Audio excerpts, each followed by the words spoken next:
Start your show now, press 1. To hear important instructions, press 2. To speak to customer service, press 3.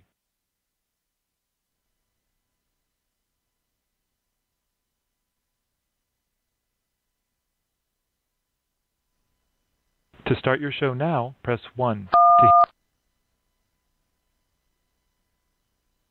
Your show will go live in 5 seconds. 4, 3, 2, 1. Nobody take no cornbread from me.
Just trying to make sure we're all good to go on YouTube, guys. Hold tight.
All right, people, I want to give a shout out to everybody on YouTube that helped me make sure the live stream is working because this thing was acting crazy.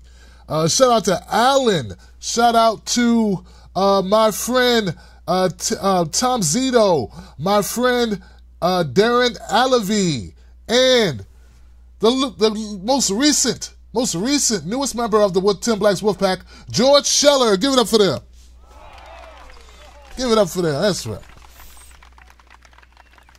Now, guys, this is where I tell you to go to justinform.com, become a member of a social media site that doesn't steal your data, doesn't steal your or sell your privacy, and none of that garbage. Go to justinform.com and become a contributor or a reader or a sharer of information. It doesn't matter what your political leanings are. You're all welcome at justinform.com. All right, guys. And now we are ready. Tim Black. Tim Black. Tim Black. Yes, I am. There we go. True. Funny. Tim Black. I am Tim. All right, all right. All right, we're good, I think. Well, that took a lot of doing, didn't it? All right, guys, how y'all doing? My name is Tim Black. Welcome to the Tim Black at Night Show. And thank you for making it to Freedom Friday. Right? Freedom Friday is a show where you get to call up and you get to voice your opinion about issues that you think just haven't gotten enough spotlight. Like, you know, because we talk about so many things. There's so much in the news cycle and crazy stuff like Elizabeth Warren drinking a beer. Oh, no. You know? So we need you to chime in on this and keep the world honest, so to speak. So feel free to call up. I'm going to put the phone number up now. Call-in number, 319-527-6212. 319-527-6212. I want to give a big shout out to my people on iTunes, people who get the podcast on Blog Talk Radio or iTunes, Spreaker, or Stitcher. So shout out to those people, man. Shout out to you guys for tuning into the podcast, catching the podcast version of the show.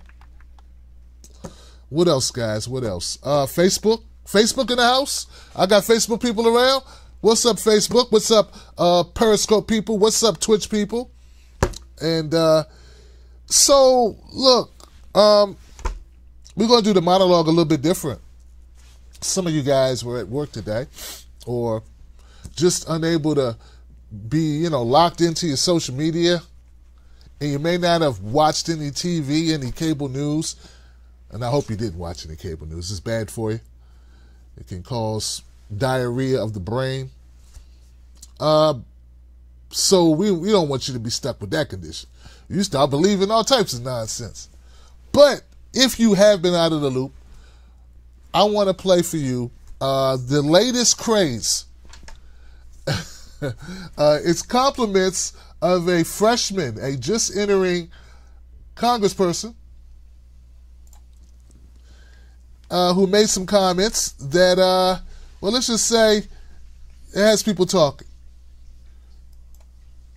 Newly sworn in Democratic Congresswoman Rashida Tlaib under fire this morning for comments that she made calling for President Trump to be impeached. Listen. And when your son looks at you and says, Mama, look, you won, bullies don't win. And I said, baby, they don't. Because we're going to go in there and we're going to impeach the motherfucker.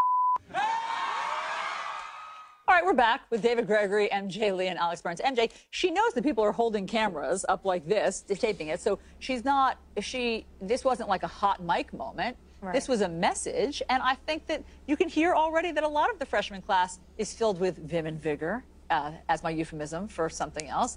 And so will we see some flame throwing? I mean, is this a style that they're coming to Washington with that they think will be effective? I mean, probably. And, particularly on the impeachment issue, yes, this is not the kind of language that we're used to hearing from sworn-in members on Capitol Hill.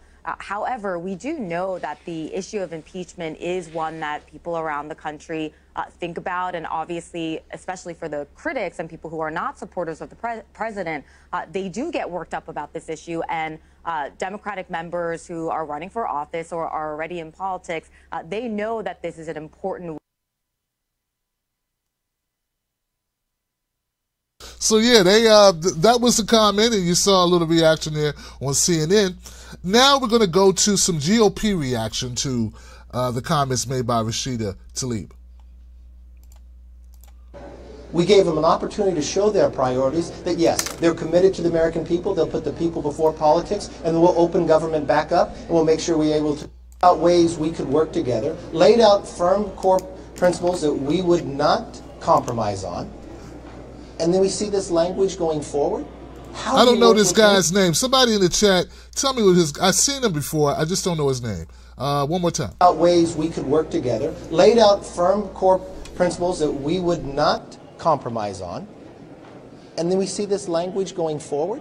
How do you work with anybody if this is what they really have planned? That they go down into a place, that they have a move on, they think others aren't watching it, they're using foul language, they introduce that they just want to impeach the president. Over what basis? We have government shut down right now. Where are their priorities? We gave them an opportunity to show their priorities, that yes, they're committed to the American people, they'll put the people before politics, and we'll open government back up, and we'll make sure we're able to secure our borders. No, they voted no. So that's one GOP response to the comments made by Tlaib. And now we go to... This morning, we are getting an exclusive first look at MSNBC's town hall with newly elected Speaker Nancy Pelosi at her alma mater, Trinity Washington University here in D.C. In the Speaker's first major interview since getting back the gavel, she weighed in on the latest impeachment call coming from a member of her own party.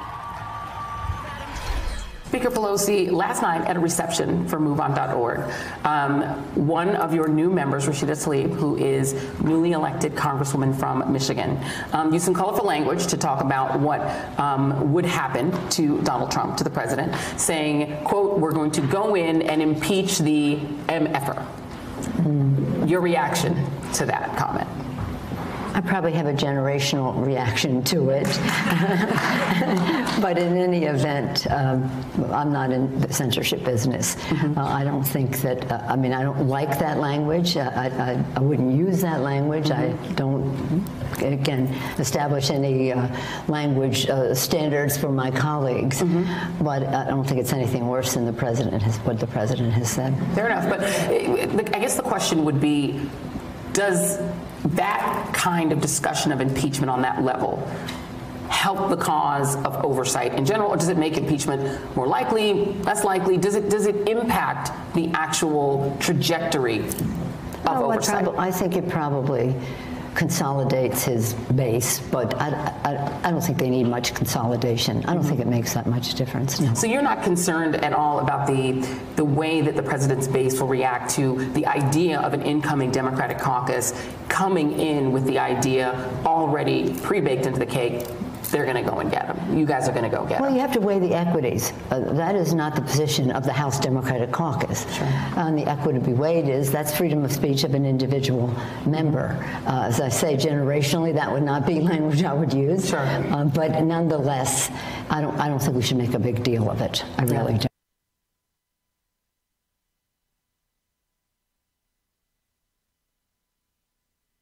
All right, so to me, here we go. That's the fallout.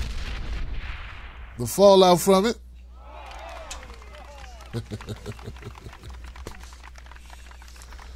So before I get started, what was that guy's name?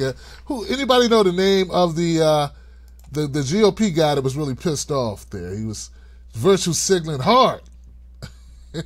He had his virtue signal turned all the way up, didn't he? That's oh man, I love that. Anthony said, I don't know his name, but I got a name for him. F-boy. Anybody know his name? Yeah.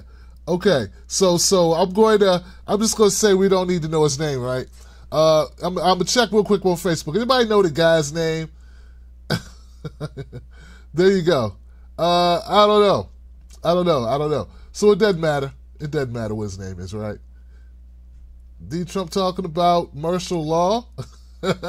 Pence is a nut job. All right.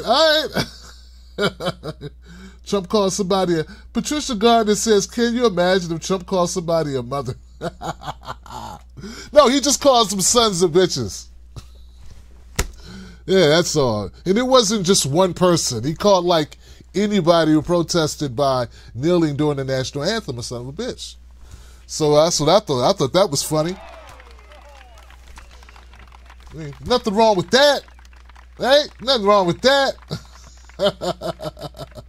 You know, look, what's up with all these people suddenly, getting a case of the do rights or the act rights for other people? Check it out. So, here's the deal. If you're going to let Trump, if you're a Republican and you don't have a problem with Trump calling people who peacefully protest, take a knee during the national anthem, if you don't have a problem with him calling those people sons of bees, sons of bitches, you shouldn't have a problem with somebody calling Trump a motherfucker. That's just going to be the rule. You're going to be one way, right? You're going to be one way or the other. You're not going to be just for these people, we got different rules, right? For us, we got our own rules. No, we're not going to do that. That's called hypocrisy.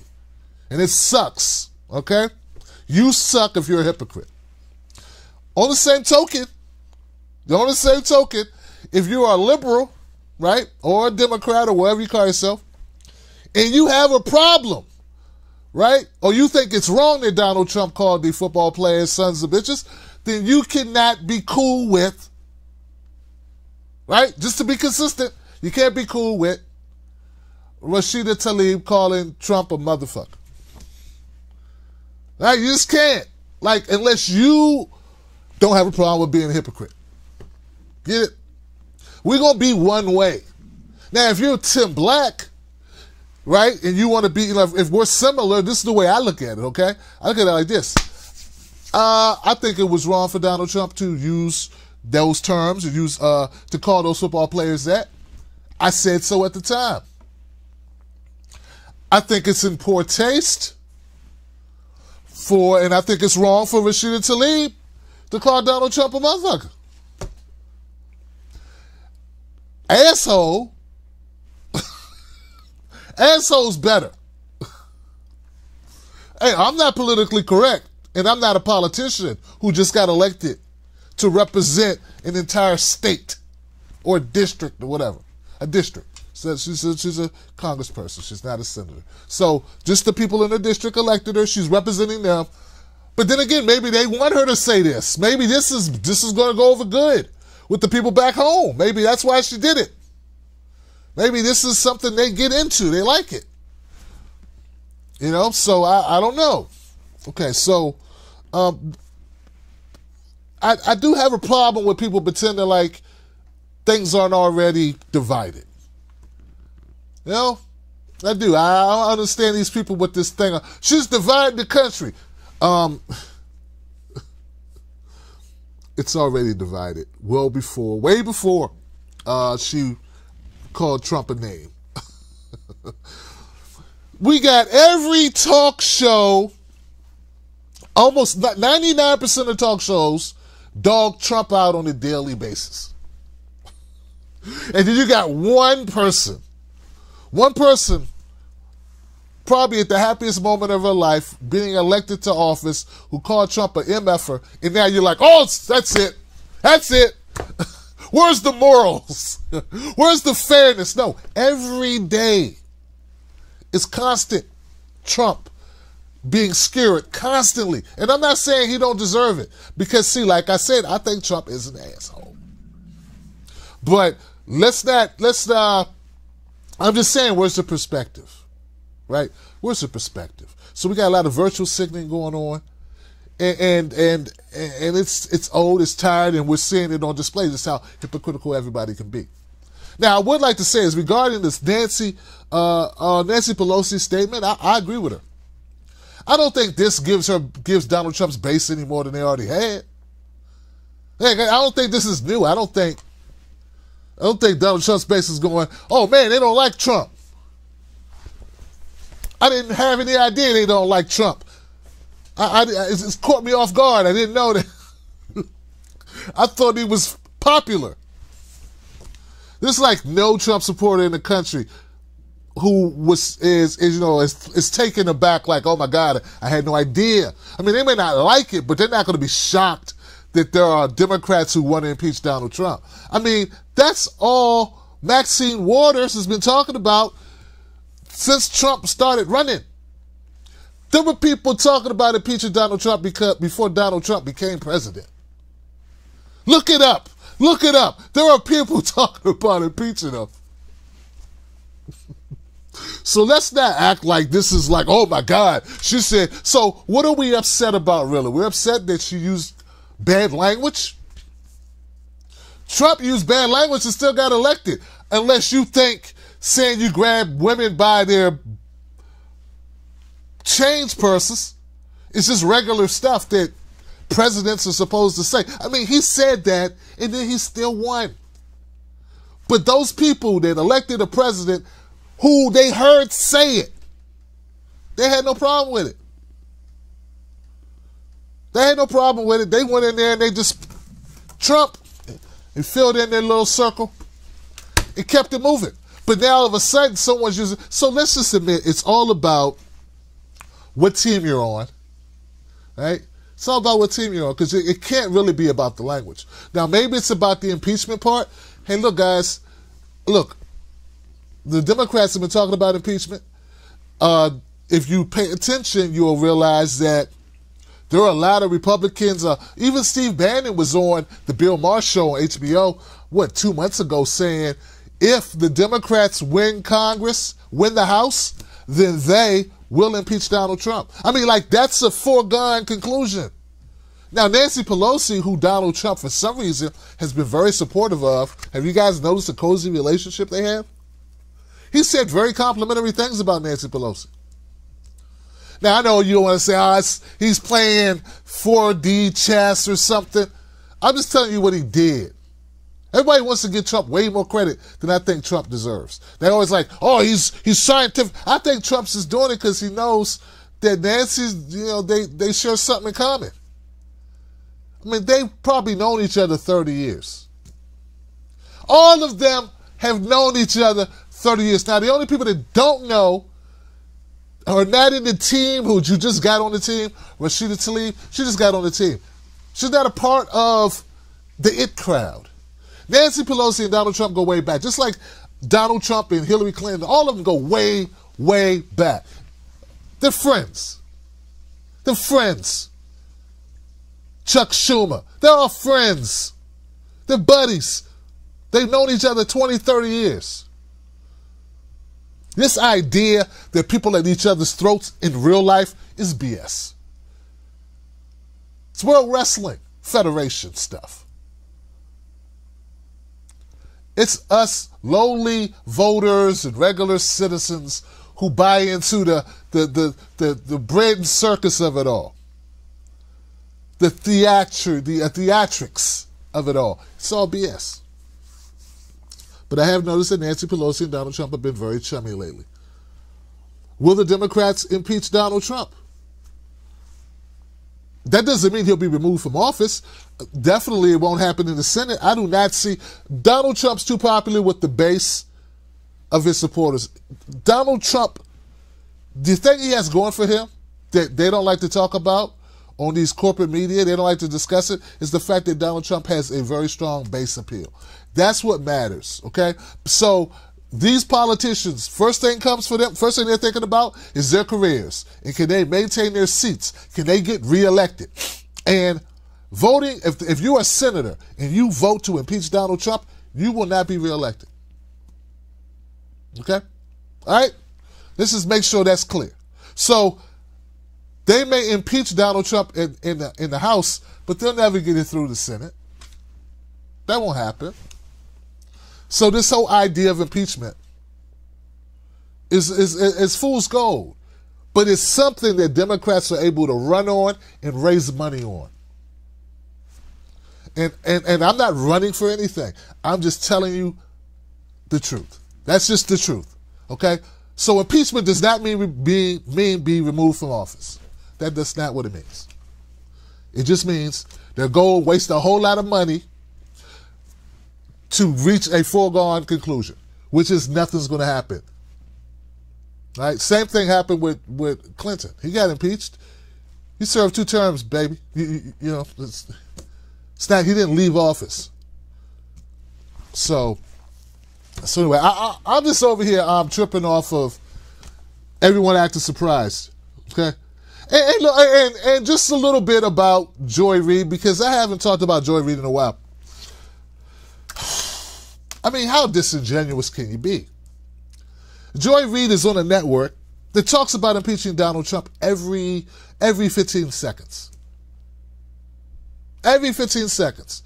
Microsoft and NBC, I should say, MSNBC, Microsoft, who owns it, NBC, and talk about impeaching Donald Trump every 15 seconds.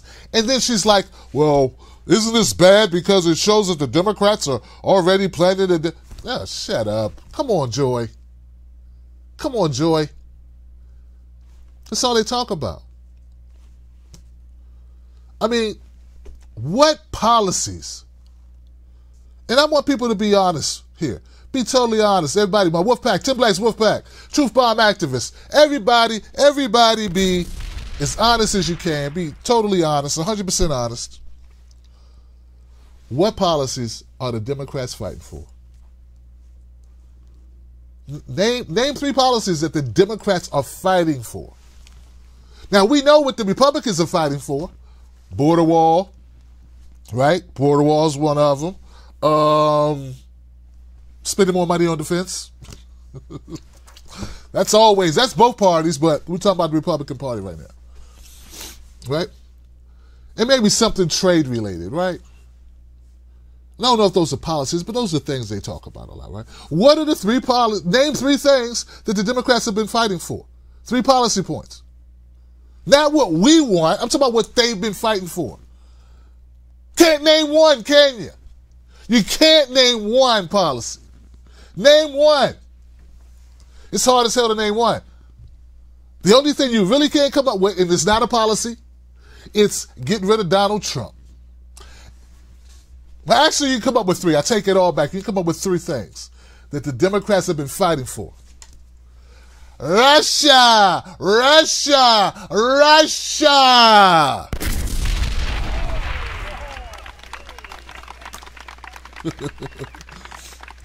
But Russia ain't a policy. You can't take Russia home and feed it to the kids. Russia won't make your cost of your pharmaceuticals, your medications cheaper so you can afford them so you don't die. Russia is not a job you can go to with a decent wage. Russia won't cure you of that illness that you developed when you were in Afghanistan when they were burning the garbage with the plastic and the human waste and body parts in the thing. In the pit that you inhaled and now you're dying. Like Russia won't cure it. Russia won't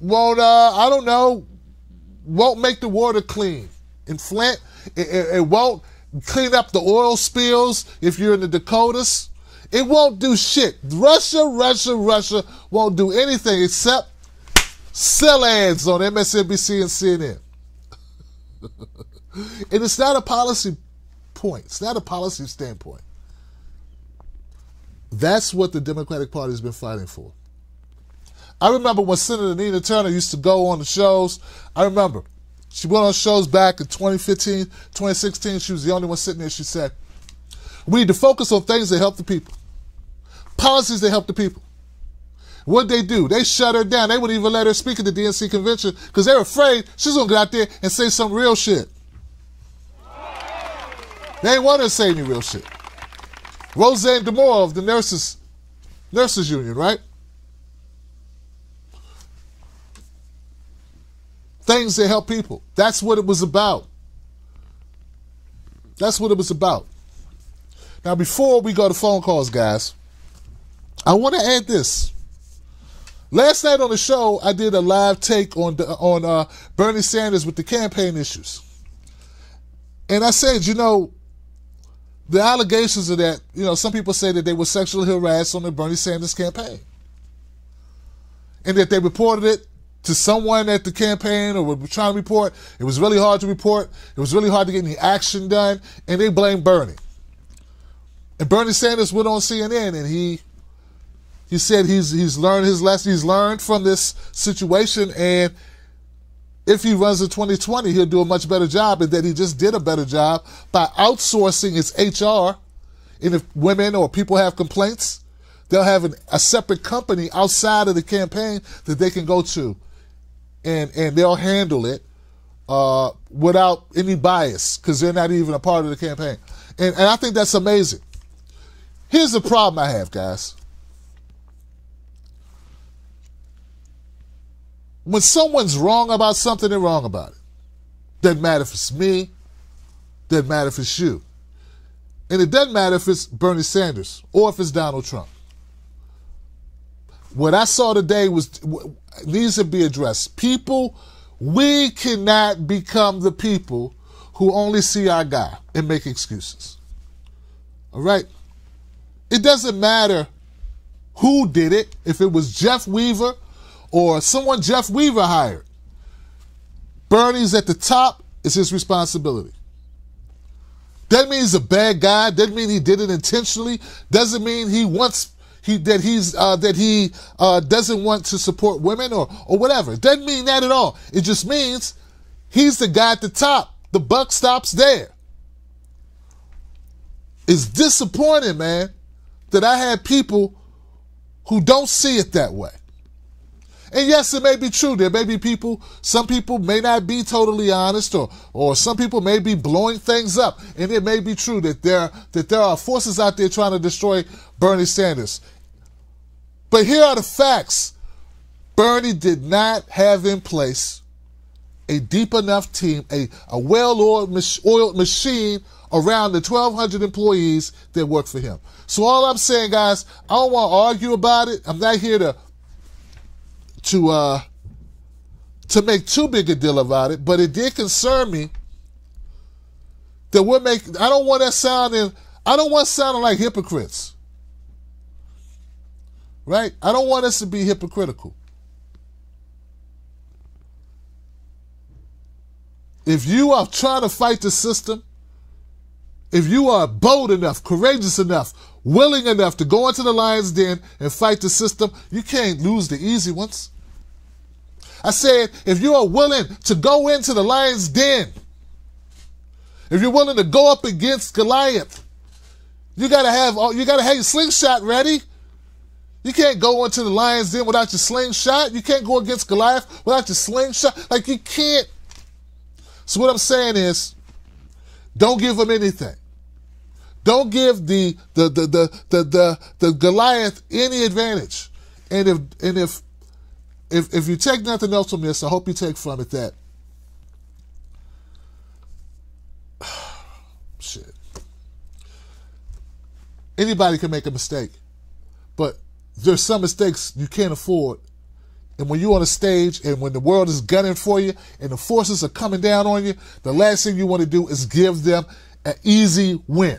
And I think if you don't have an HR department fully in place, and I love the fact that Bernie Sanders is outsourcing that whole thing, but if you don't have that in place, man, then that's an easy win for the other team. That's easy for them to call out. They're gonna get you on that, especially now. Come on, guys. So that's all I have to say about it, but I wanted to respond to it. I hope I didn't take too long responding to it, but I had to hit it because there are people that were upset with me. They're like, Tim, well, don't you see, Tim, that this is all fabricated to try to tear down Bernie? That may be true. But Bernie needs to be aware that he cannot afford a slip-up. And that goes for Bernie. That goes for Tulsi Gabbard. That goes for Ro Khanna. Like, if you're fighting the system and you're trying to push for real progressive stuff, you gotta be careful, man. Don't let your guard down. They want you to let your guard down. Don't let your guard down. All right. Just don't do it. Don't do it. Don't ever let your guard down. Don't ever let them see you slipping. Don't let them catch you slipping. All right, guys, the phone number is 319-527-6212. And call in now, get in the queue. I'm going to take calls in the order that they've come in. Sometimes we need tough love, right?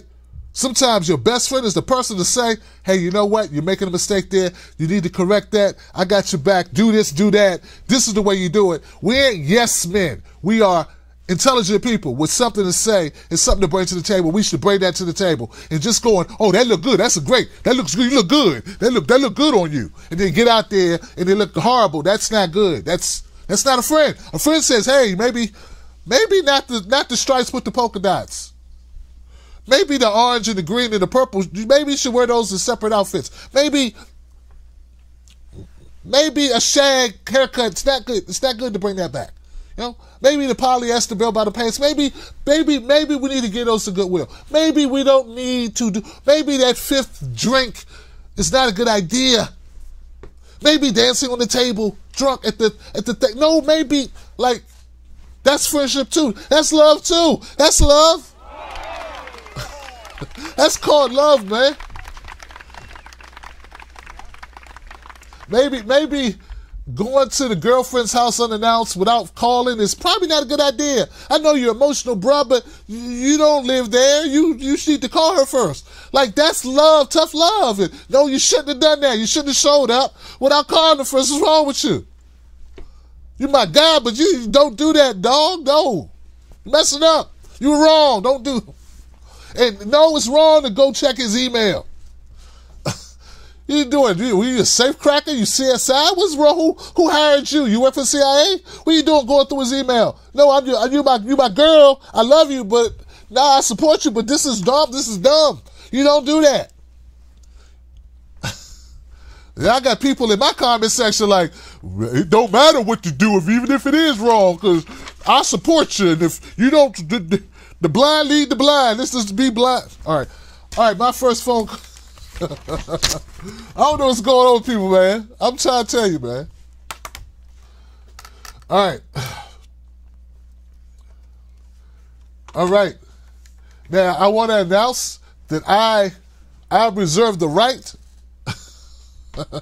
not to be at my last nerve. If you on my last nerve, I reserve the right to not let you be on my last nerve. You feel me? All right, guys. My first phone call is 11111. You're live. 111. What's your name and what's your comment? Hi, Tim. Hi, Tim Gannon from Brooklyn, New York. How you doing? I'm good, sir. What's your comment?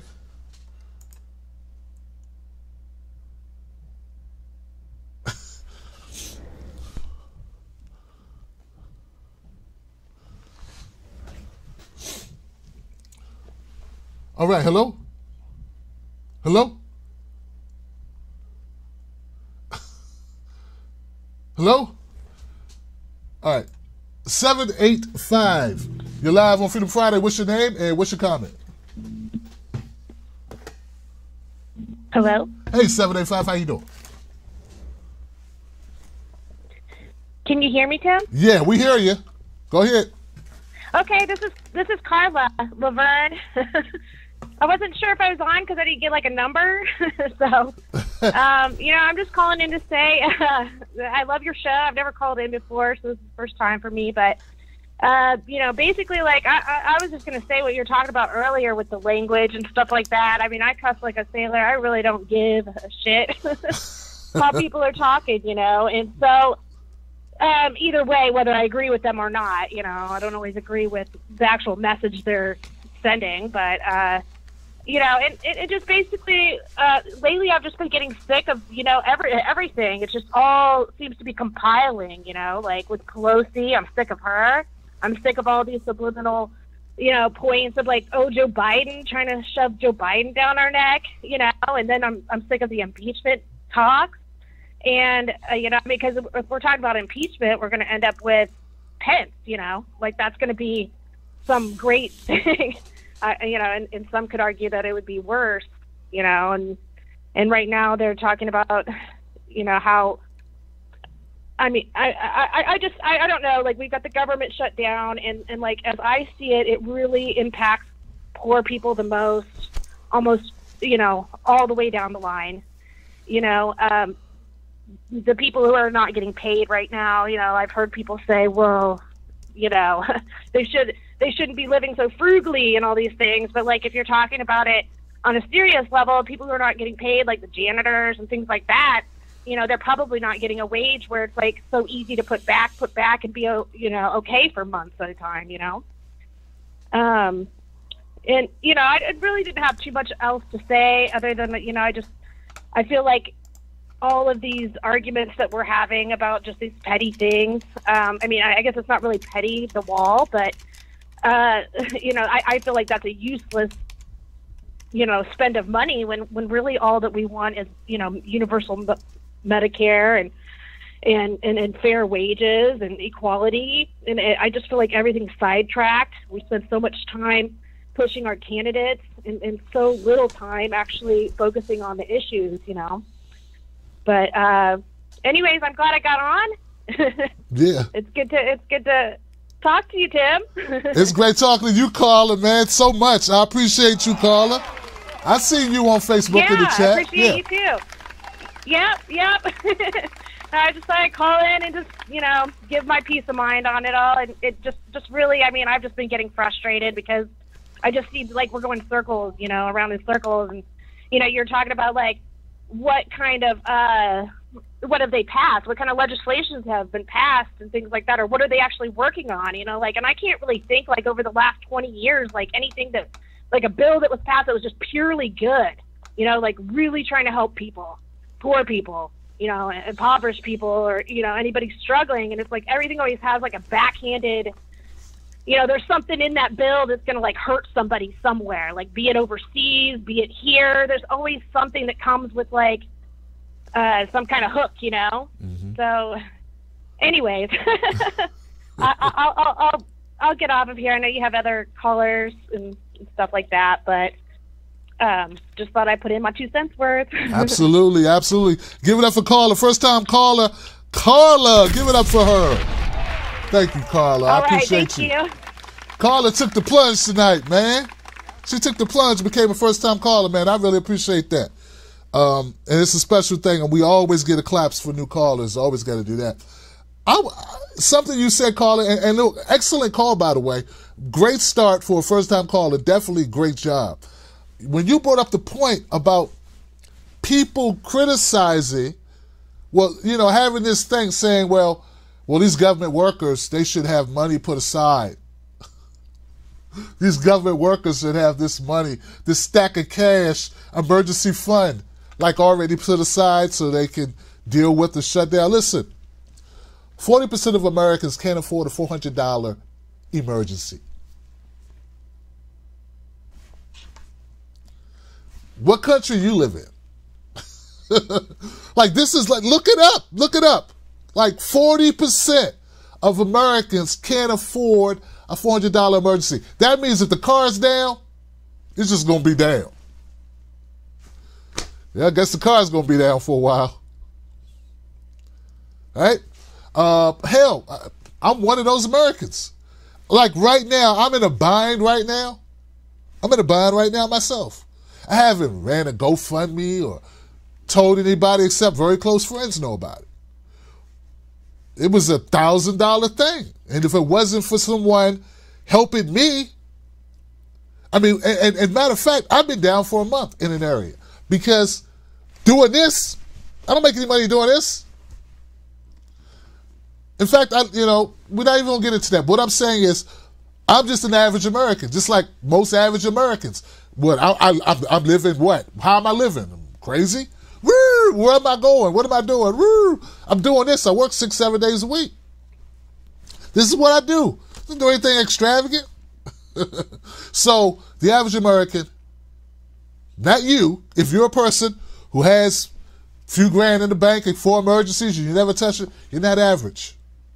Because 40-something% of Americans can't even afford a $400 emergency. So that's the reality of it. Thank you once again, caller, for calling in and setting the record straight on that. And I will say this on the impeachment, because I really didn't give my opinion on the impeachment. I've always said, if you want to go ahead and impeach Trump, go ahead and impeach him. Just don't waste our time. I think the Democrats have been running on this long enough. Like I said, they don't really have policies. They have impeachments. Say what you want to say about Bernie Sanders and Ocasio-Cortez and the Ro Khannas and there's a few others that are out there who are about Tulsi Gabbard. There's a few, but what are they? What politics? Like what policies? What policies are they really about? Okay. Those names I just named, those folks I just named, at least they have policies. You may not agree with all of them if you're conservative or if you're more fiscally conservative or whatever you are, right? But at least they have some. Green New Deal, $15 minimum wage, Medicare for all, right? Prison justice reform. At least they have policies. Bringing the troops home. Come on, guys. So anyway, thank you once again, caller. Great topics and great points you hit on. 770, you're live on Freedom Friday. What's your name and what's your comment? Tim Black, what's going on? What's up, Dave? How you doing, brother? I'm doing all right, man. You had me cracking up earlier. There's so much going on, man. I wanted to call. I thought you had a very... You know, one of the reasons I like you, man, is you're always so balanced. I mean, you just don't give a damn. If you see something, you call it the way it is. You'll talk about Republicans. You'll talk about Democrats. Anybody. It doesn't matter. You're definitely the exact opposite of what Fox News and CNN is. But there were some things going on, and I wanted to just give my 2 cents about it, man. If everybody doesn't know, I'm David from Stone Mountain. I'm also Truth Can't Be Silenced in the chat. And I think you really did a good segment about Bernie. You were pretty tough on him, but fair. And I really had some concerns about that story, Tim. And one of the things that I was thinking about is that, you know, Bernie didn't run in the presidential election. He just ran in Democratic primaries. And that was well over 2 years ago, right? Was it 2.5 years ago or so? Yeah. I mean, it's been a long time since the Democratic primary in 2016, right? And they've just announced all this stuff that happened on his campaign right when it's time to announce to run for president. And so, as another progressive show might say, that doesn't really pass the smell test. But, however, there's always one asshole that ruins it for everybody, so I totally believe that somebody could have acted that way. You know, men can be dicks. I know I am one. Sometimes we have our moments. But you really made a point that was also very good, Tim, is that he is the guy at the top. And the world is literally at stake, especially at this moment in time. And so I really appreciated that you saying that you can't allow yourself to be hemmed up by these people. I mean, we are facing some of the most vile and corrupt people on planet Earth. And you cannot slip. You cannot allow somebody to make you look like you made a mistake, even if it happened or not. You have to be very wise. And, of course, I want everybody to remember that Bernie Sanders was, I think he was expected to get like $10 million or something, and he got $250 million. That's how overwhelming we supported him compared to what he was expecting. And, of course, he was always trying to win, but he never knew what was going to happen. I mean, we blew his mind, man. But you're right, Tim. You cannot allow these people to make you look bad, especially if you're one of the few that's actually fighting for us. So I think it's important what Tim said is that you guys got to watch your shit. And I think the lady that said, let's impeach that MF, I think that ties into this, is that I understand the way she felt, you know, but you're not going to impeach Trump anyway because the Senate's never going to do it, I don't think.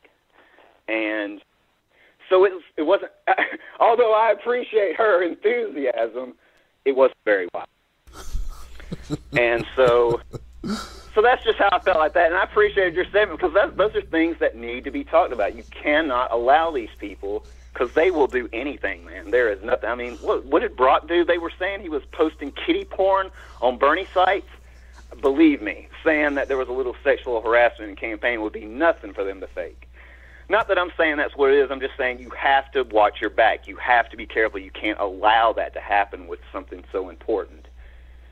And I guess that's it, man. You know, as far as the Ortiz thing, you know, they're just snobs. All these rich people, they're just snobs. You know, I mean, there's nothing wrong with the F word. You know, I mean, there's nothing in the Bible that says the F word is bad. They're just snobs. They think they're better than everybody else. And, you know, I mean, these rich people, they're retarded. I mean, that's who's in charge of our country, by the way, rich people. So everything wrong with our country, you can blame on them. There aren't any poor people in charge. Are there any poor people in Congress or the House of Representatives? No, there's not a poor person as president. So I'm just going to close. I'm going to tell everybody, I know everybody wants to hate each other really, really bad, but the people you need to be fighting are the rich people, not your Republican. When it all comes down to it, and we have to hold arms next to each other to fight for our government back, it's going to be Republicans and Democrats together doing it. So anyway, that's it, Tim. I'm starting to rant now, so I'm going to get out of here. I appreciate that. Hey, well, thank you, Dave, man. It's good to have you back on board, man. Good to hear from you. Well-spoken, good points as always, man. I appreciate it. And look, guys, and look, it's not that I'm saying Bernie's a bad guy. I'm not saying that at all. I got his back. All right? I have his back. I have anybody who's trying to fight for policies to help people. Not corporations. Not the rich. Not Saudi Arabia, right? I got their back. And all I'm saying is, look, if you had... Bernie said his staff went from 4 to 1,200. He wasn't prepared for it. Do you think if you had 1,200 people, hell, if you had 1,000 people, not 1,000, if you had 100 people, you don't think you might get somebody wanting to ask somebody to go to dinner with them? Yeah. Do you maybe somebody might, and if you don't have a structured place, it wasn't just sexual harassment. There was some complaints about money. Some people were saying, well, the guys will get more money than the women. You can't have that. That's really easy to prove, by the way. So that, if they're lying about that, that's easily disprovable. All you got to do is show what people were paid. There were people saying that white men were getting paid more than black men. That white women were getting paid more than black women. These things are really easy to prove. These are mistakes you can't make in a progressive campaign or in any campaign. Particularly not a campaign where you're going against the establishment. You can't make these mistakes. And I don't care if it's Jeff Weaver. I don't care if it's Leave It to Beaver. I don't care if it's the wide receiver. I don't care who it is. Let them take the hit. You cannot take the hit. Throw them under the bus if they did it. Whoever's responsible for that, because that's too big. You cannot have, we're fighting for Medicare for all, man. You guys realize that? All right, so anyway, I'm going to the next call. Thank you, Dave from Stone Mountain. Thank you, brother. I appreciate you. I'm looking for my 773 number. 773, you're live on Freedom Friday. What's your name and what's your comment? Hi, Tim. Can you hear me? I hear you. How you doing? This is Bonnie, Barrel House Bonnie from the west side of Chicago, and I'm really glad to be back on. I'm glad to hear you back on. And I want to just give everybody a little update on the Chicago mayor race. We've only got 50 days until our election, and I think that being a mayor of a major city is possibly a more powerful position than even being a U.S. senator, because if you can change the way things are done in a particular location, it has an impact on a lot of other areas. And LaShawn Ford, who is my state rep from the West Side, is running for mayor. And he's a progressive that a lot of people don't yet know about. But he has got the best track record, like Bernie. He knows how to work with a lot of different kinds of people and get along with them. So he's not one of these people that has a lot of rhetoric, but he's gotten a lot done. And so the people in the hood know this. He's done a lot for returning prisoners, sealing felon records so that people can get jobs. He's got a platform of doing Medicare for all in the city. He's made it easier to use food stamps at the farmers market. He's even gotten a bill passed making social justice a guiding principle in Illinois. So all kinds of things, just very quietly. And I just want everybody to be on the lookout for LaShawn Ford. There are other candidates that say they're progressive, but he's the guy that's been doing this stuff. So just wanted to give everybody a heads up. Well, thank you so much, Bonnie, for that. I appreciate it. That's big. You're absolutely right. I agree with you. Being a mayor is a big deal. Now, we talk about local politics. We don't talk about it enough, obviously. because we got so much in our news cycle. We got all these shiny objects, all this stuff going on, right? But I'll be one of the first people to say, and I'll admit that local politics, man, is everything. I mean, you're talking about directly impacting people's lives on a daily basis. Your mayor, it's huge. LaShawn Ford, I think that's the name. What can I say, man? So yeah, feel free, folks, feel free to call in if you want to promote a local candidate, if you want to promote a local race, because that matters. It matters a lot to the people in your area. So yeah, feel free to use the phone lines for that. Thank you, Bonnie, for your phone call. I appreciate you, sis. I really do. It's good to hear from you too, Bonnie. I see you in the comment section as well. 343. You're live on Freedom Friday. What's your name and what is your comment? Hey, hello, Tim Black. It's your friend from Kingston, Ontario, Canada. Patrick saying, how you doing today, Tim? Hey, Pat. How are you, brother? I'm surviving. Trying to drop back some people about Nancy Pelosi and the pay-go stuff. It's been one of those frustrating weeks trying to wake up people and saying, why do you support Nancy Pelosi and stuff like that, when I seen Ro Khanna and Ocasio-Cortez and I forget, Tulsi Gabbard said no to pay-go there this week for the House rules. And when I thought of the rest of the people like talking to Nancy Pelosi, I just try to tell people, why do you support Nancy Pelosi so badly? Like Green New Deal, you would get something that would be better against austerity. You get something like Medicare for all, for example, which us Canadians, we have the privilege of having not have to pay out of pocket for insurance companies, etc., for healthcare stuff.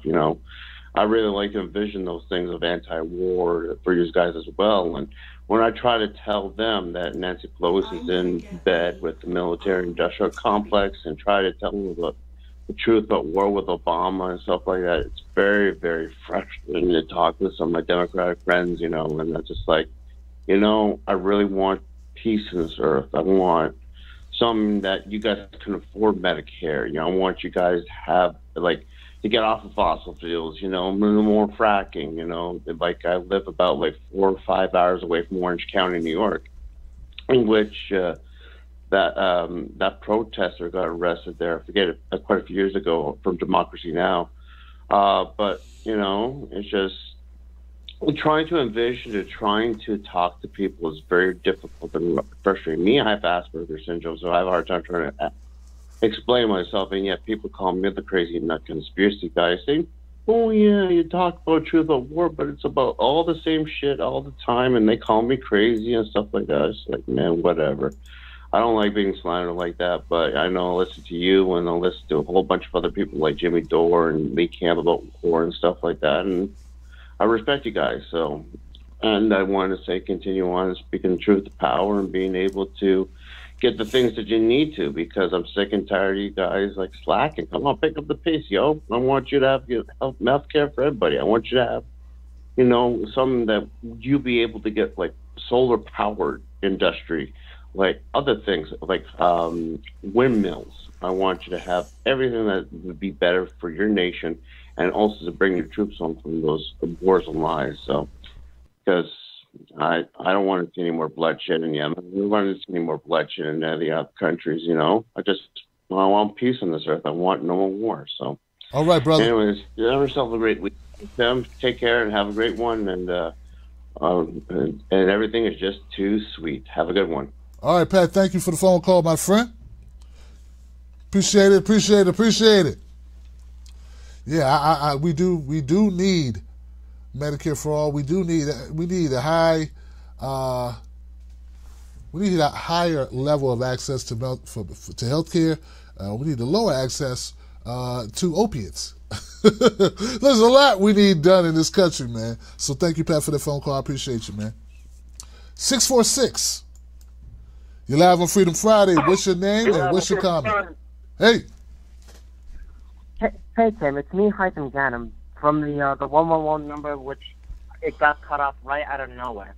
I want to just say again, Happy New Year's. I hope you have a great day in the future. All right. Thank you for the phone call. Yeah. So anyways, I want to talk about, let's say, impeachment, of course, that I wanted to bring up. even though it's going to be a tough fight situation between the House Dem and the Senate Republicans, which it pretty much is. I mean, even though the fact that the House did impeach Bill Clinton from his day, even though the Senate didn't since his second term was up and whatnot. I mean, another thing I wanted to say is, like, you know, the grand jury, of course, extended Mueller's investigation of the Russia probe thing, of course. And I don't know how long this is going to be. You know, it's going to be a humiliation for Democrats, even though there is 235 of them in the House, of course. Even though through this year, it's still going to be a tough situation. And it's going to be a tough situation in 2020 for Trump as well, if he's going to win the re-election, depending who would run against him. If Dems cheat Bernie again, then it's their fault if they have a neoliberal. Okay. All right. Well, thank you. Thank you for the phone call. Thank you for the phone call, my friend. Thank you. Thank you. All right. Okay. Lord have mercy. All right. 202. 202, you're live for Freedom Friday. What's your name? What's your comment? Hey, what's up, man? This is EJ. EJ, what's up, man? Hold on.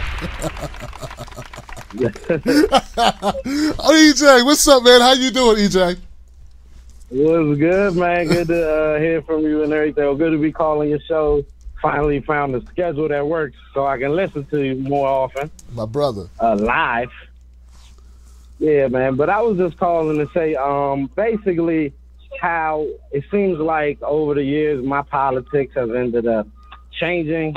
Like when I first started, like with the whole 2016 campaign, I was a huge Bernie guy. Like I couldn't believe the stuff he was talking about, how bold he was, willing to stand up to Hillary Clinton and just saying the things he was saying, the truth that he was saying. And then I don't know, it just seems like over the years, like now, I've listened to Trump, and I like some of the truth. I know he say a lot of lies, so everybody lies. But he said a lot of truths, too. Like, he was saying a lot of the same things Bernie was saying. And then to see a president actually, like, even if I don't agree with everything he's doing what he said he was going to do for the most part. Like, he pulled us out of NAFTA, like, right off the top. Like, then he killed the mandate so you don't get penalized for Obamacare and then or healthcare period if you don't have it. Then he's trying to pull us out of Syria. He got it cool with North Korea for now.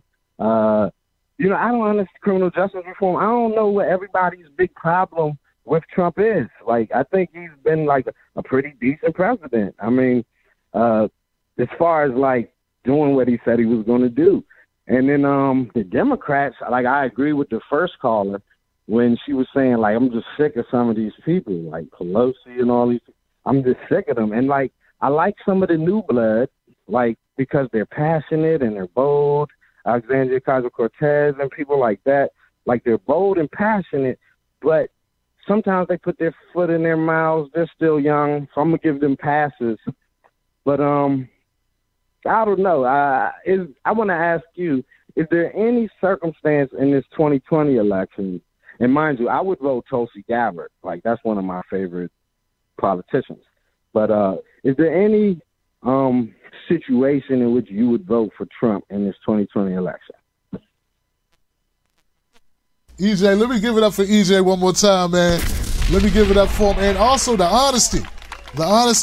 You know, from which standpoint that EJ presented his arguments, man. I'll tell you this, and I know EJ, like I said, like he stated, I see he was Bernie, full in, right? And now he's feeling a different way.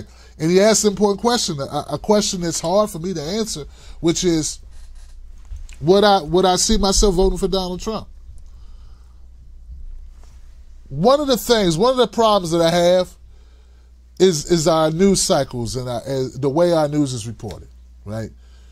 It gives people the impression that Donald Trump has done more than I think Donald Trump has done. There are things that Donald Trump has done right, and I give him props for things that he has done or that has been done in his administration that have worked out well. But there are things that I hold him accountable for that some people don't hold him accountable for. I hold him accountable for every horrible decision Betsy DeVos has made. That's his Secretary of Education, who made it harder for students to get their money, keep their money, and to not get screwed over by horrible education, horrible schools, universities that are there like parasites. Betsy DeVos is a horrible education secretary, and Donald Trump put her in power only because she gave money to the Republican Party. I look at Donald Trump and I blame him for Jeff Sessions. Jeff Sessions, who made it harder for... Now Donald Trump is on the criminal justice reform path. That's great. But I remember all the damage that Jeff Sessions did. Jeff Sessions, the asset forfeitures, he increased those. Jeff Sessions, his directives were to go harder on marijuana, to go harder in the direction of putting more people in incarceration, incarcerating more people. Donald Trump gets the blame for Jeff Sessions, because once again, that was Donald Trump's guy. So and you can keep going on with things done in our environment that I haven't forgotten. I was mad at Obama for not helping the people in Standing Rock. Well, Donald Trump came in and signed that shit. He continued, and I know he's a Republican, and people say, well, you can't hold Republicans responsible for things that Republicans do that we know Republicans are going to do, but that doesn't mean I like it. Okay, so there are other things that he's done. The tax breaks. Like, I don't think that the corporations needed the tax breaks that Donald Trump gave. Yes, working people may have gotten a small tax break, but it will start to crumble because it won't continue. But the corporate tax breaks, they will continue through 2027. I hold him responsible for that. But yeah, I'm glad he stopped TPP, but quiet as kept, some of his other trade deals, negotiations, weren't much better. They were just bad in other ways. Of course, I'm glad about Syria and Afghanistan. That's fantastic. I support that. But I didn't support when he bombed Syria, which he just did before. Like he did that. Like, remember when they were saying that there was weapons or that Assad did something, and before we could get the UN inspectors in, Donald Trump dropped bombs. I was like, what the hell? So, and then there's like Yemen and there's other activity going on in the Middle East that we don't have to do as well. But everything he has done has not been bad. Not everything. So here's the thing. Here's the dilemma, guys. If you watch CNN or MSNBC, they'll have you thinking, they will lead you to believe that everything Donald Trump has done has been bad. No, I don't agree with that. Are there some corporate Democrats who I would that I would have more of a problem with than I do with Donald Trump? Yes. Yes, there are. See, that's the thing. Yes, there are some corporate Democrats I don't want to see in there, okay? Who would do a lot of the same set-asides, maybe not do the tax cuts, but would definitely continue the wars. But the Democrats gave Donald Trump, as pissed as I am about Donald Trump in the war machine, there are a lot of Democrats who signed on to giving him that $700 billion. And that money don't go to vets, that money goes to bombs. The vet money is a different column. All the cuts that they made to housing, all the cuts they made for our seniors, for poor folks, our social programs, trying to eviscerate the safety net, the social safety net. I think those things need to be here in an economy that of people where people have been suffering for so long due to the recession that we just got out of. But I understand and I appreciate that EJ is not just going along with the narrative that's painted by CNN and MSNBC. Is Donald Trump as bad as they say he is? I don't think he is as bad as they say he is. I don't think he does himself any favors when he makes horrible comments like calling the football players that kneel sons of bitches, when he tries to walk the line and not call out white nationalists. Like, what was that about? when he says, hey, if you hit this guy's head, cops, if you hit the head on the thing, it's okay. You know, like, it's okay for cops to manhandle suspects. Like, who says stuff like that? Well, Donald Trump did. I don't think Donald Trump really gives a damn about how he wins. I think he's more concerned about winning. And a person like that, I have a problem with. But I also have a problem with Democrats too, who lie, who cheat, who are corrupt.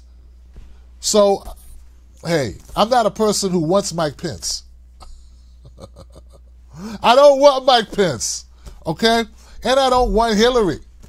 And I don't want a Democrat who the CNNs and MSNBCs and the ABCs and the CBSs will just pretend that everything's okay. Just pretend everything's okay. Meanwhile, they're deporting people like hotcakes, like Obama did. Meanwhile, they're bombing 7 countries, right? Meanwhile, people are foreclosing and they're bailing out the banks, but not bailing out the folks who are getting screwed over. But if you think, I don't think that Trump would have done much different than Obama did. But that doesn't mean I like it. That's all I'm saying. Doesn't mean I'm cool with it. What it does reveal is that the way the media reports these stories, the way that the narrative, they just choose. They just choose. In fact, guys, and I don't mean to belabor this, man. I know I'm going on and on, EJ, but you put me on one. Check this out.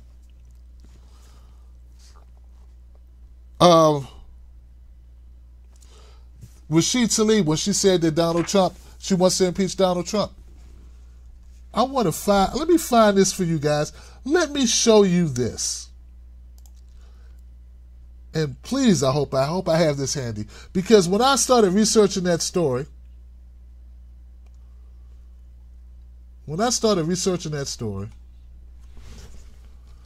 I looked at this story and I said, okay, damn it. Oh, here we go. My bad. I'm in the wrong place. When I started researching the Rashid Tlaib story, I took a screenshot. Okay? Oh, man. I don't know where it is.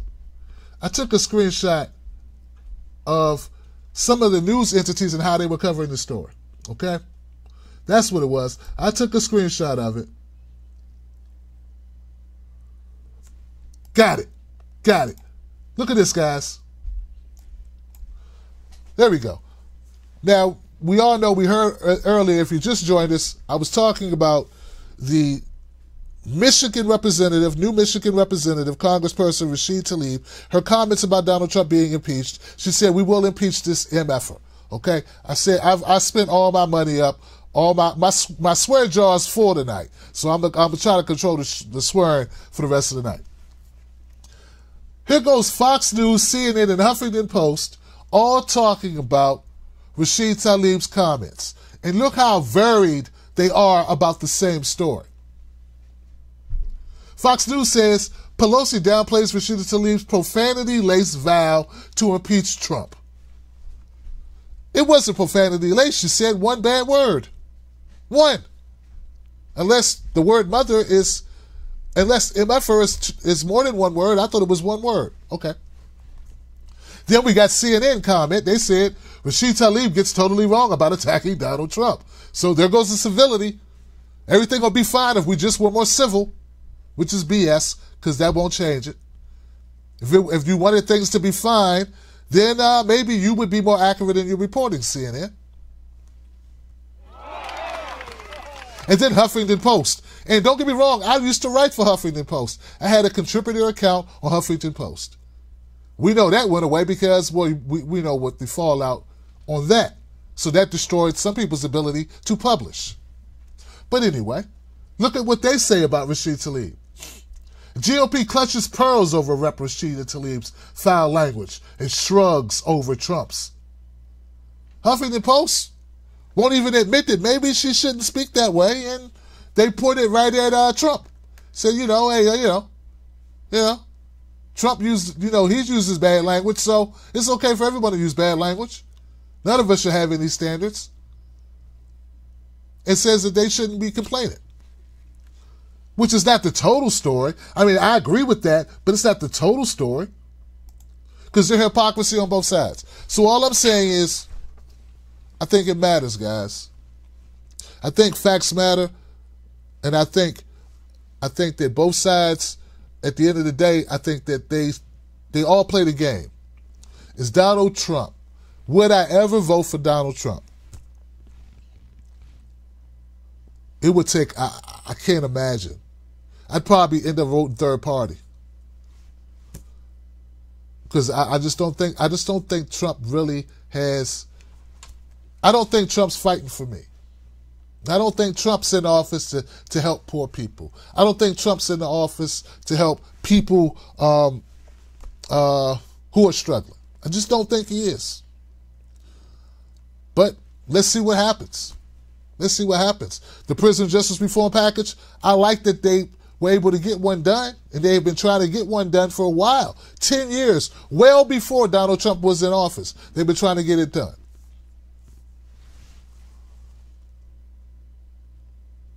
It will only affect 10% of prisoners. And also, they're doing monitoring. There are things I didn't find out till later, like they're putting people on bracelets when they're at home and making them pay for it. So people get to go home, and now they get to pay to be free. It's crazy what I've been finding out. Totally crazy, guys. But I'm still glad that they're doing that the bill passed, but I'm disappointed. Now that you look at all of the details, it's like, it's like someone gives you a gold necklace for your birthday, and then you find out it's gold plated. It's not really gold. Did you know it was gold plated when you got me this, baby? Look good now, but it's gonna turn my neck green. All right. So anyway, that's how I feel about it. That was long, man. Give it up for long diatribes. Long diatribes, man. I got some new callers in the queue. I think I do. 734. Yeah, it looks like a new call. 734, you're live on Freedom Friday. What's your name and what's your comment? Hi, Tim. This is Jack DiBiase from Michigan. How are you? Hey, Jack. How you doing, my brother? Good to hear from you. Doing great. I like your new studio. It looks really good. Thanks, man. I appreciate it. Yeah, and so I just called in to talk about the things that the other callers were saying about Rashida Tlaib. I just thought, the cursing wasn't a problem, but I just thought, calling for impeachment of Donald Trump is getting old because I know Nancy Pelosi is doing the same thing. And, I don't see the true progressives like Ro Khanna and Alexandria Ocasio-Cortez and Tulsi Gabbard. I don't see them going on and on and on about that. So it makes me suspicious. And also, she's a representative from Michigan, so I'm going to have to start to think about that a little bit as the 2 years of her term go along. And because I've also seen what Pramila Jayapal did, she supported PayGo. And I was like, what the hell? Why'd she do that? I can't believe it. And I told Jimmy Dore, because I made a comment. He made a video about Nancy Pelosi going for PayGo, and that not many Republicans were supporting it, but lots and lots of Democrats were supporting it. And I said that, I didn't really trust Pramila Jayapal from the get-go, and I was wondering, why exactly was she part of the Justice Democrats? She didn't go there from the very get-go. She, it was amazing because everybody was criticizing Ro Khanna, but everybody was forgetting about Jayapal, who wasn't really focusing her attention on, prison reform and getting people out of the Middle East. And I mean, she did focus on Medicare for all, but she didn't have the full just rhetoric against corporate Democrats like Ro Khanna did. So I was a little suspicious.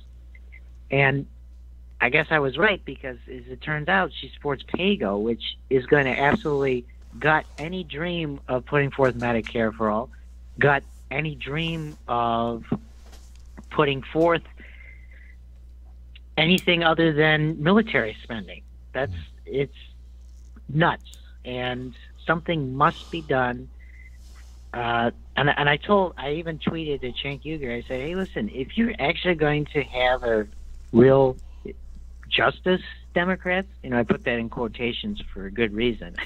If you're going to really put forth justice, you have to, you got to get away from the Democrats. They're poison. You have to form a third party. You got to convince Ro Khanna. You got to convince Ocasio-Cortez. You got to convince Tulsi Gabbard. Tulsi Gabbard might be the easiest to convince because she's pretty, stand pat against corporate Democrats. She came on Jimmy Dore's program, and just, I know Ro Khanna did too, but I think Tulsi Gabbard, she was talking and liking Jimmy's posts time and time again, and that made me more confident in her that maybe she would go third party.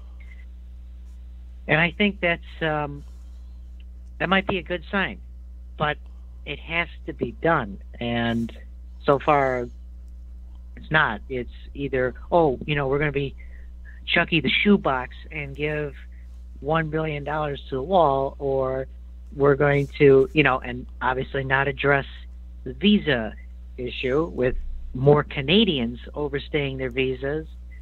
Of course, no one talks about that in the mainstream media.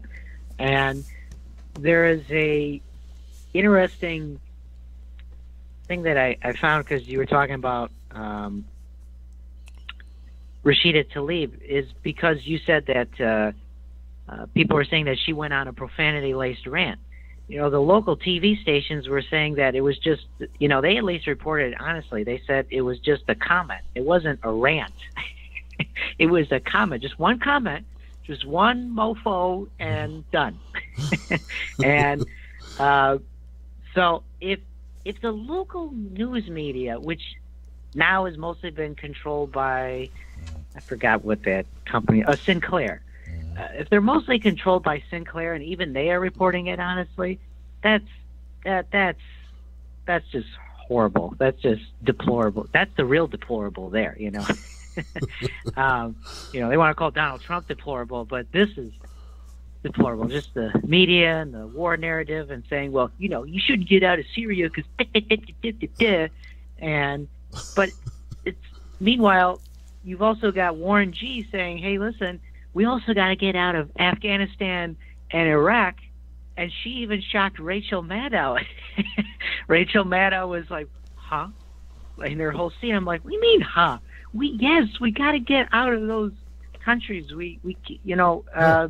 Because ISIS is going to continue to look at us as the enemy if we continue to stay there and we continue to bomb civilians. Not we, but the government does. And so, I'm just saying, not to you, but to others out there, if you're going to say, Trump, it's all Trump, that might be your demise, because Trump is not the problem. He's a symptom of the problem.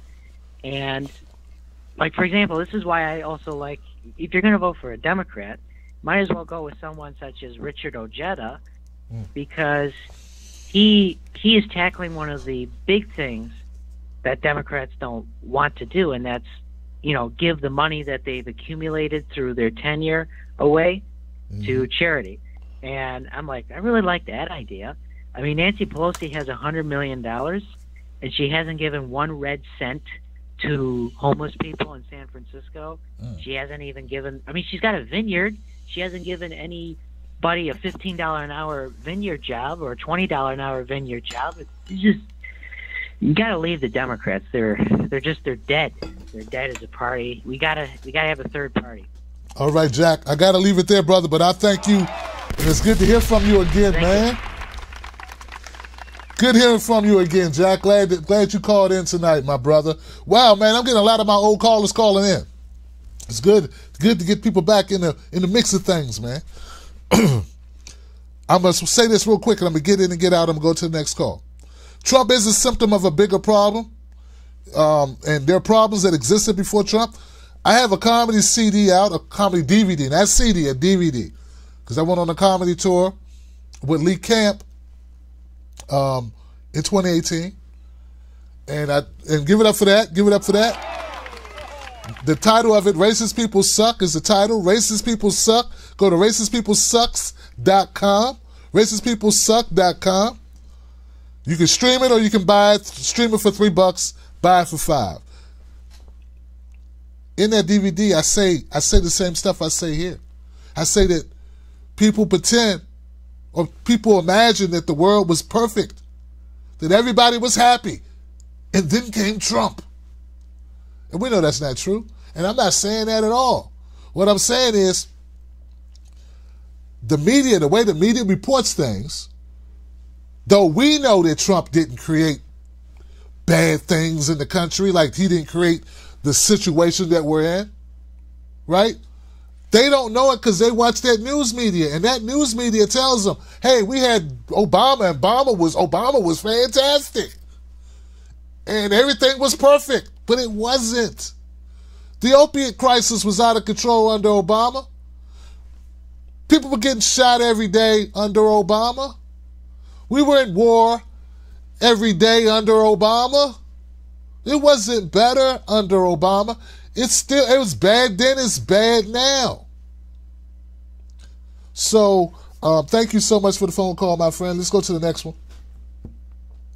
Pramila Jayapal. I don't know why people aren't holding her accountable. Maybe we need to focus on Pramila Jayapal. Maybe she got a pass for some reason. Good points. Good points. So that was my friend Jack. 954. 954. You're live on Freedom Friday. What's your name and what's your comment? Hello, Tim.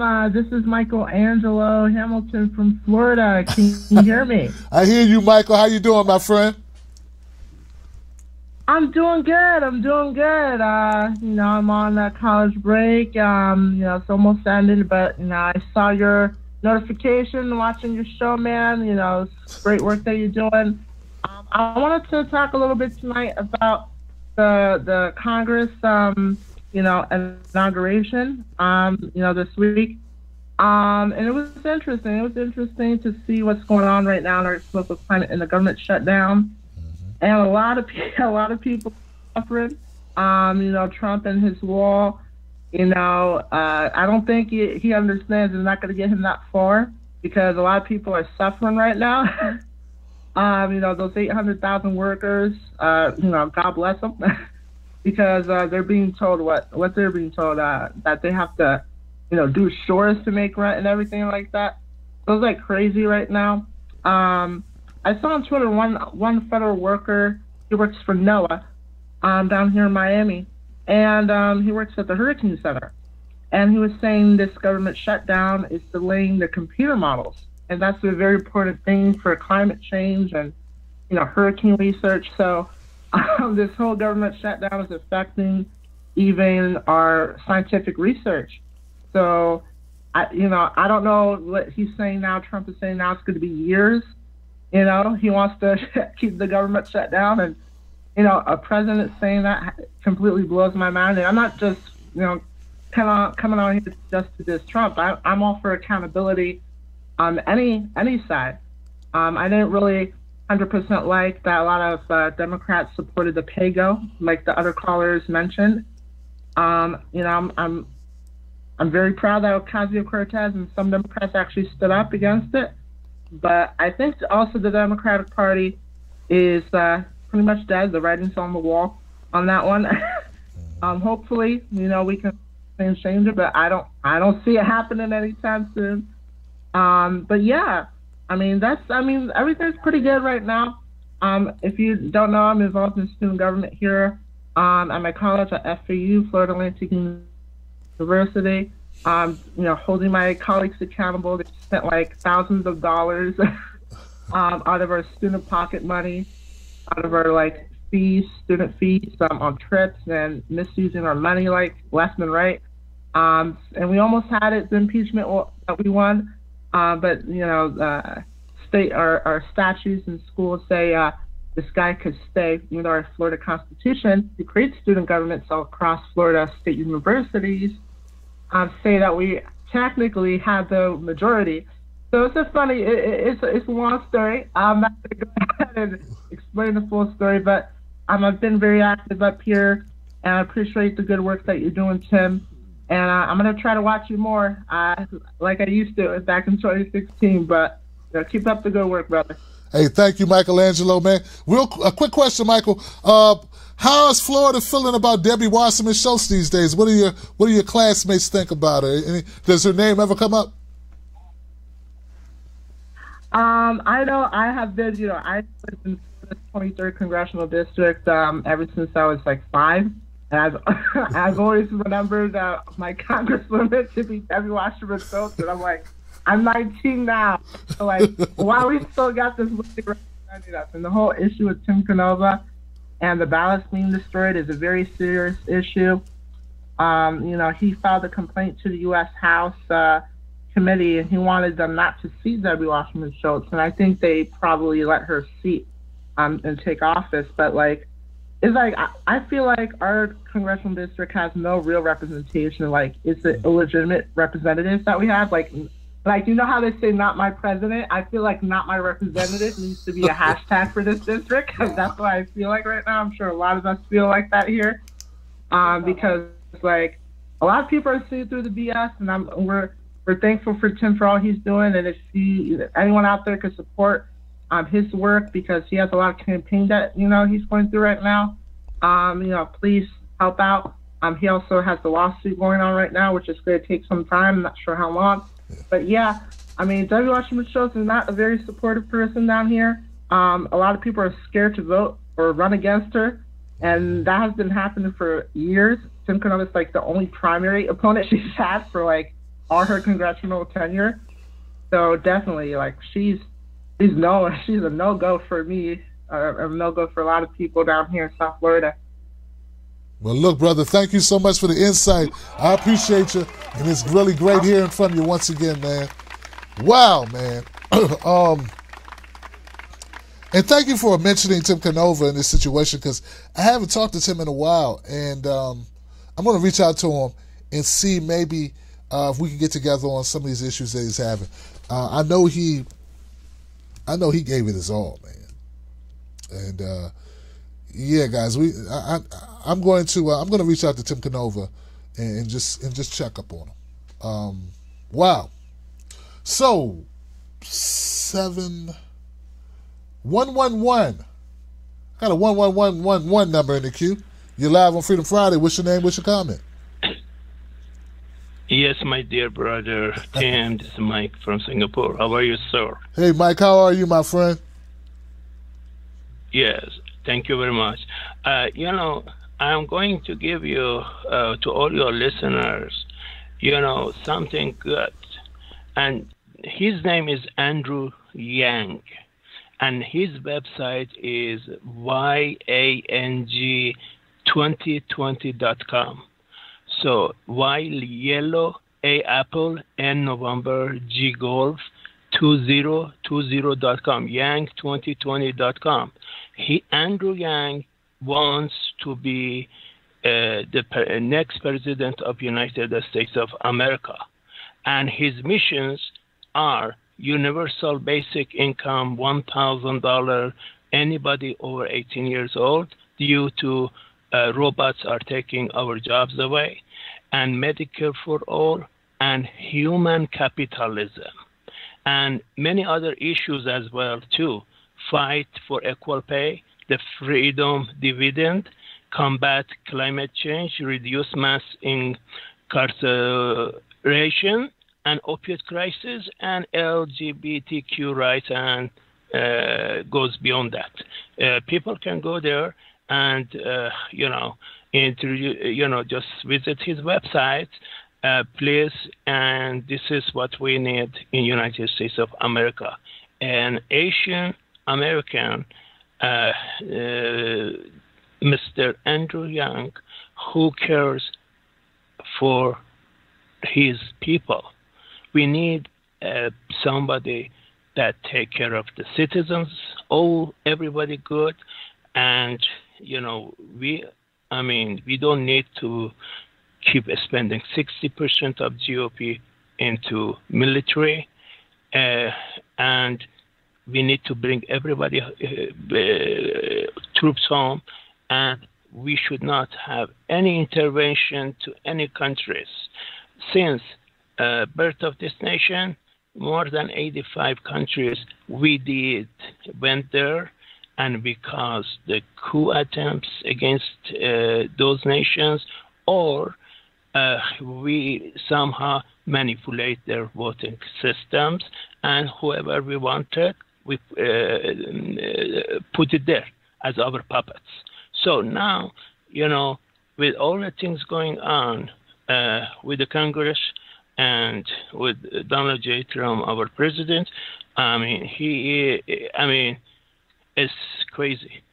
People are out of jobs, over 1 million people, and I asked them, please apply for your unemployment, because at least your 1 week period is up. So if it continues like that, you have a paycheck for yourself, at least until further notice, if anything resolved or unresolved, we shall see. But, at least you are ahead of the game. Am I right or wrong? Thank you so much for the phone call, my friend. Thank you. Thank you. Well,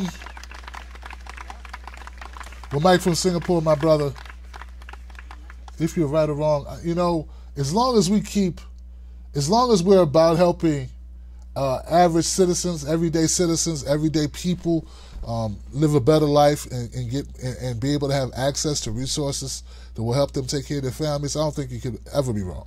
Okay, as long as that's the focus. Problem is, focus is on corporations. When it focuses on military adventures, right, in the Middle East or where have you, that's for corporations. That's not for us. So as long as your focus is that of working people, I think it's always the right focus, brother. And we may differ, slightly about how we see the way of going about taking care of people, how we see the way of helping people have better lives and more access, but we can talk about that as long as we're on the same page. We have the same objectives, and like I said, some people's objectives I think are totally they don't get it. They don't have the same focus, frankly. Someone sent me a text. It's kind of weird. It says the warehouse in Tijuana where the migrants are is being raided right now. So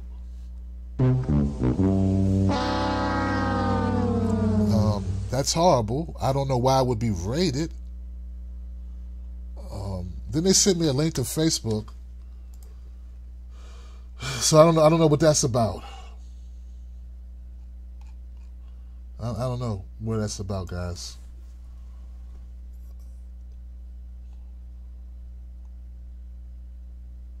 I don't know. But that's horrible, whatever that is. 913, you're live on Freedom Friday. What's your name and what's your comment? Hello, am I on, Tim? Yeah, you're on. How you doing? Oh, great. I'm glad I got in so soon. My name is William. I'm calling from Indiana. I've called a long time ago, but I just saw your show on tonight, so I thought I've been listening. It's very good. And so my comment, I want to try and keep it brief. I'm prone to ramble, but I won't. I just want to say, all this politics stuff is very important, and I was involved with Bernie Sanders, and I've gotten involved with the Green Party since then, and that's all really cool, and we need to wrest back power from these fascists, and the whole government's gone so far to the right, with the Overton window, and so we need sensible people in office. Like Ocasio-Cortez was being called a radical and accepted that term from Anderson Cooper. And that's cool, but we need some real radical thinking. That Ocasio-Cortez and Bernie Sanders are just sensible, moderates to me. They just believe in the truth, science, and when we look at science, we need to think real radical right now with climate change. Like the time is really now to unite as working people across the world, and we have a very limited time frame, so this is the time. I really like I said, I've been involved with politics, but I really like seeing stuff like the yellow vests in Paris, and other, when the really social movements get in the streets, because things are serious. So, I don't know if you read Chris Hedges. He's really cool. He's like my favorite author. And if you look at his stuff, he just talks about how all the institutions that were formerly democratic have been taken over by corporate power. And we need to look at all of our institutions and, make them democratic again. The state, but also the business. We need socialist businesses, and we need, when you talk about universities and the church, they've been taken over by, selfish interests, and we need to. The time is now to get together and, we need to do sit-ins, we need to do marches, constantly. I also like the Poor People's Campaign movement. That is exactly what we're doing, uniting with people of faith, like Dr. King was doing. And and Dr. King and his movement accomplished a great deal, and by direct action. And right now, especially with climate change, like I'm saying, we need a lot of direct action right now. And so that's basically my comment. I don't know. Yeah, I'd love to hear your thoughts on all that. I hear you, man. Thank you for the phone call. I appreciate it. Great job, my friend. I agree with you, man. Sometimes, one of my goals is to open up a soup kitchen, right? Nothing fancy, man. Just give people food. There you go. It's one thing, and in fact, it's not even something that I thought of since I've been reporting on politics. This is something my wife and I have been talked about 10 years ago.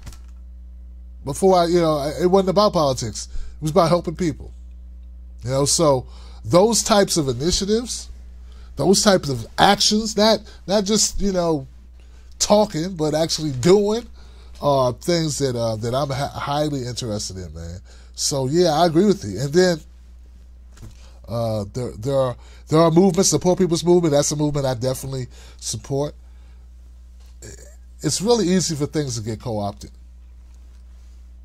People show up with money, and if you don't have resources, it's difficult to get done or to do what you need to do. So you take some money, and before you know it, you take more money, and before you know it, these people you're dependent on the monetary source, and you don't want to piss them off, and they want leverage. Sometimes people give money and resources for a reason, right? And they have an ulterior motive. So it's really easy for people to get co-opted. It's really easy for organizations to get co-opted because of our society. Our capitalist society lends itself to that.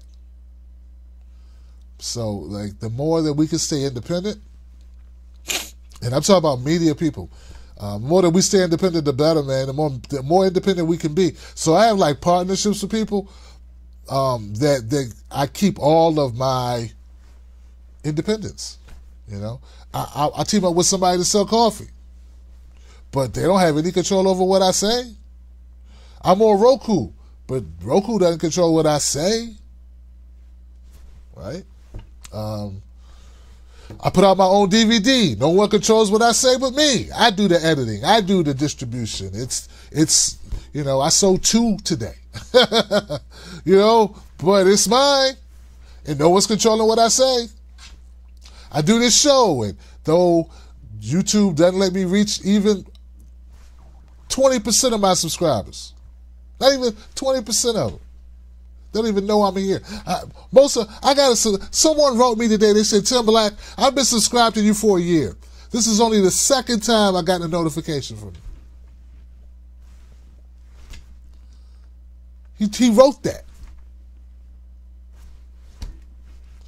But when I am able to be seen, I'm saying what I feel. No one's telling me what to say. So thank you, my friend, for the phone call. I appreciate you. In fact, I want to thank everybody who called in tonight. You know, I do. I want to thank everybody who called in tonight. It was, it's been great to have just a diverse group of people calling in. I got a couple of comments on Facebook, on YouTube, I should say, for people who were able or willing to help donate to the show. Peter Version 1 said, the World Wrestling Entertainment, not Federation. Hey, Peter, thank you for that comment. You're right. I did blow that line, didn't I? That's what happens when you freestyle, Pete. You're right. World Wrestling, and I was like, WWE, what's that stand for? Just throw Federation in. Because look, you got to remember, I'm old, man. I'm back with the WWF, right? That's how far back I go, man. Hulk Hogan, it's on now, brother. It's on, brother. You know, Jimmy Superfly Snuka. That's what I grew up on, man. Nat Durrell says I love how the Resistance gave us pay go. Day one. Give it up for that. They gave us pay go on day one. 2% of DIM House members, a total of 3 of them, want to give a real chance to Medicare for all. Hashtag Green Party. Yeah, Nat Durrell. Yeah, brother. Well, since it's Nat Durrell, I don't know who that is. But thank you, Nat Durrell, for the donation, the super chat. I appreciate you. And Peter left another comment. He said, all 3 who voted no pay go. That's right. Alexandria Ocasio-Cortez, Ro Khanna, and Tulsi Gabbard. And so far, I've had Ro Khanna on 3 times. I am in talks with Tulsi Gabbard, and I tried to reach Ocasio-Cortez, but she was always busy. You know, like it was like right as she won. It was right before she won. She's like, I'm booked up, bro. You know. But, you know, Jimmy's got that connection through TYT, man. So they were on Ocasio. They had access to her very early. So, look, that's, you know, it is what it is. But you're right. They have all been through Jimmy's channel. But, you know, I hope to be able to get some people on this channel. I want people on my show, too. I'm progressive.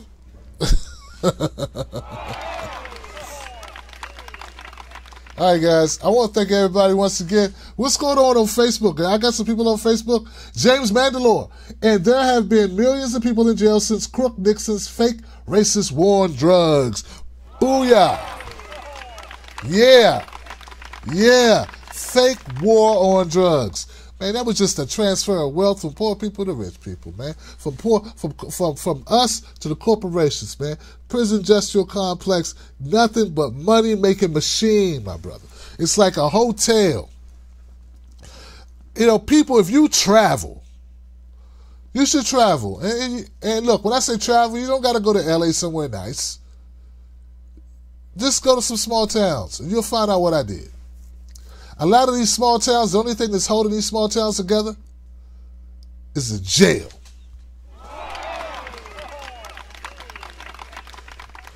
There are places you can go in America where there's no other industry in that town. Everybody works for the jail. This war on drugs, these jails have undergirded poor people in rural places all over this country. Think I'm wrong? Go take a look. Go take a look. Everybody worked for the jail in a little small town. One for locking people up and shipping people around and shipping them to these places and these jails. There would be more rural towns beneath the poverty line. I'm trying to tell you. TC's in the house. What's up, TC? Dolores Pierce, our neoliberal austerity run government intentionally keeps unemployment at 5%. You know, this austerity thing, this whole austerity thing, man, like, oh, we need to tighten our belts, you know, but they don't tighten their belts. They love telling us we need to tighten our belt. When you going to tighten your belt? Tell Jeff Bezos to tighten his belt. Heck, we so poor we don't even have belts. We got a piece of string tied around our waist.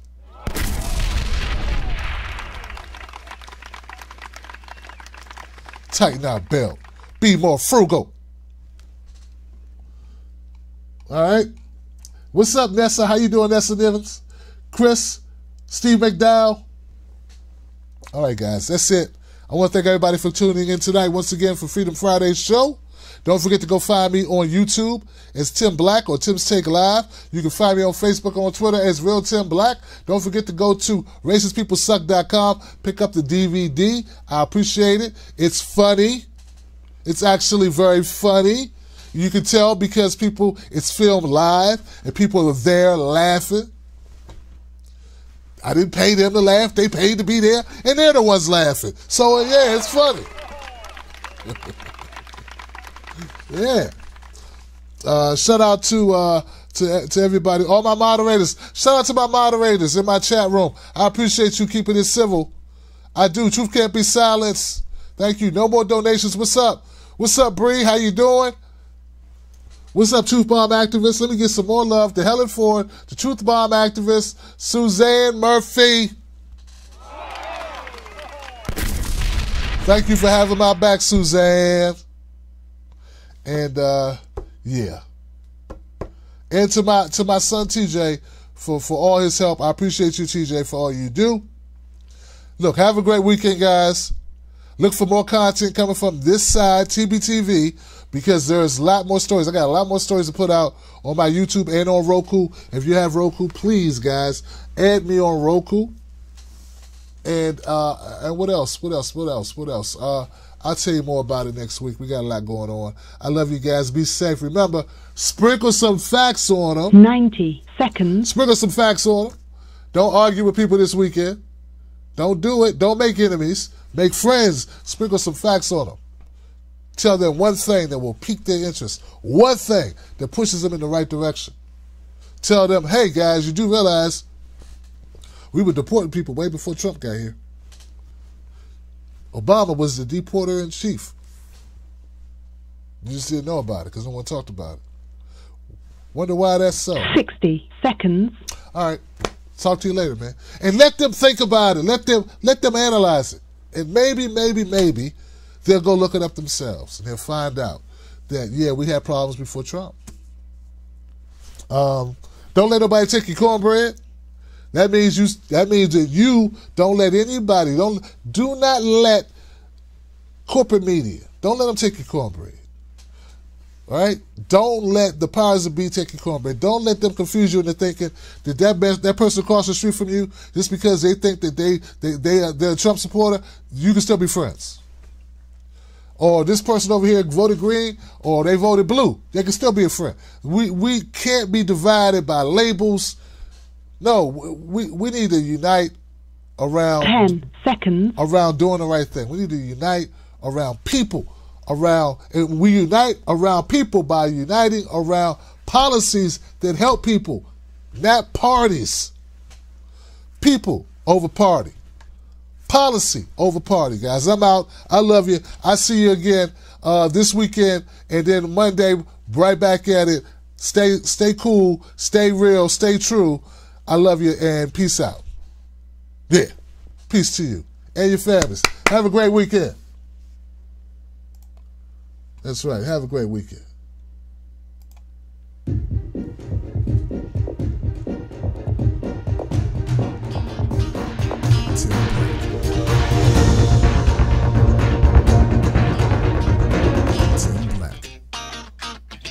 Tim Black.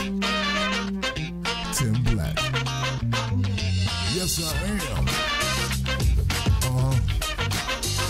True. Hold on a sec. I'm gonna get me a beer. Hold on a sec. I'm gonna get me a beer. This morning, we are getting an exclusive first look at MSNBC's town hall with newly elected Speaker Nancy Pelosi at her alma mater, Trinity Washington University here in D.C. In the Speaker's first major interview since getting back the gavel, she weighed in on the latest impeachment.